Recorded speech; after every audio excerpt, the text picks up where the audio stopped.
अस्सलाम वालेकुम। कैसे हैं? खैरियत से हैं? आजकल यूपी में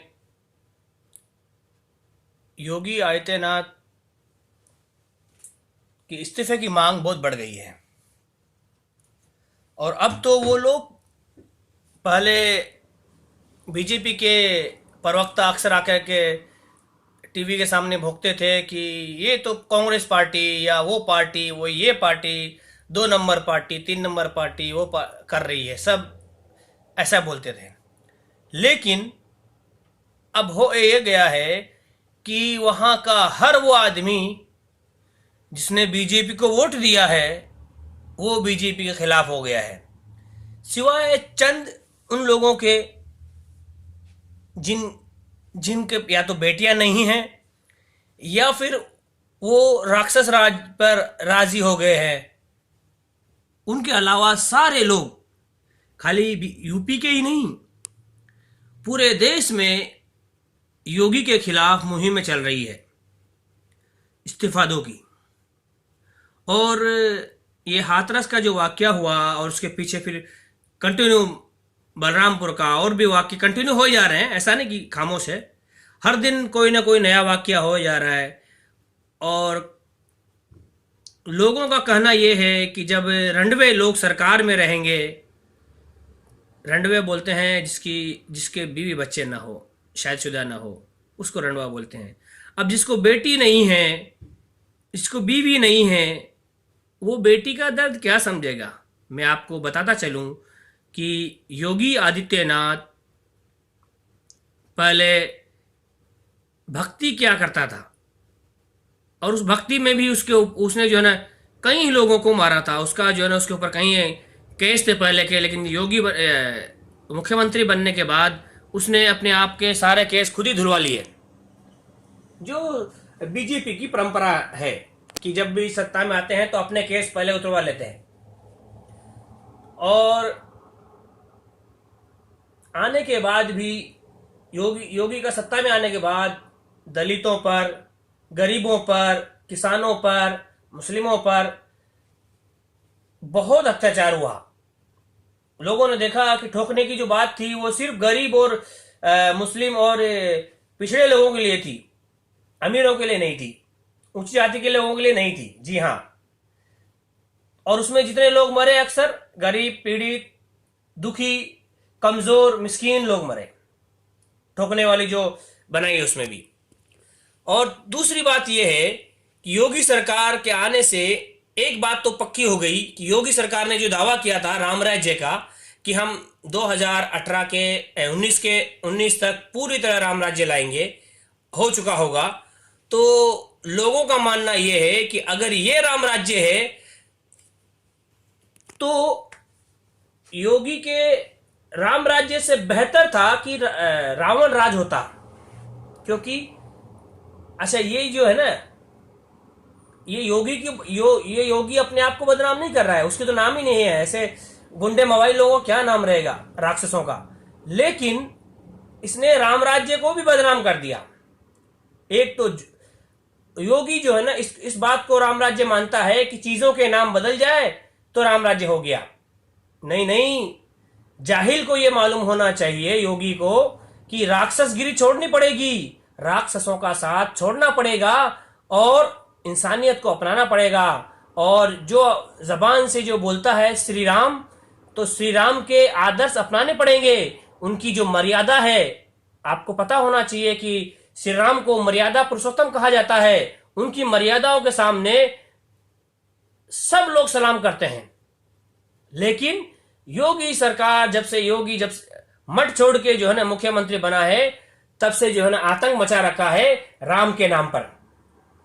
आपको एक क्लिप सुनाता हूं जिसमें नरेंद्र मोदी क्या जिक्र कर रहे हैं 2017 में चुनाव में। जी हां, चुनावी भाषण में उनका कहना था, ये आप पहले क्लिप सुनिए।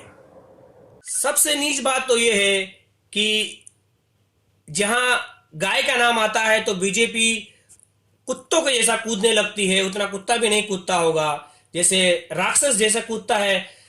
जैसे अभी अभी आपको पता होना चाहिए कि महाराष्ट्र में दो साधु और उनके एक साथी, 3 लोगों का इंतकाल हुआ था। उनको किसी ने लोगों ने जो है ना, बीजेपी के ही लोगों ने मार दिया था। लेकिन क्योंकि महाराष्ट्र का वाकया था, कितना कूद कूद के कूद रहे थे, लेकिन अब क्या मालूम योगी राक्षस को क्या हो गया है कि अब बोलता तक नहीं है, और वो और ना कोई कानून व्यवस्था को ठीक करता है।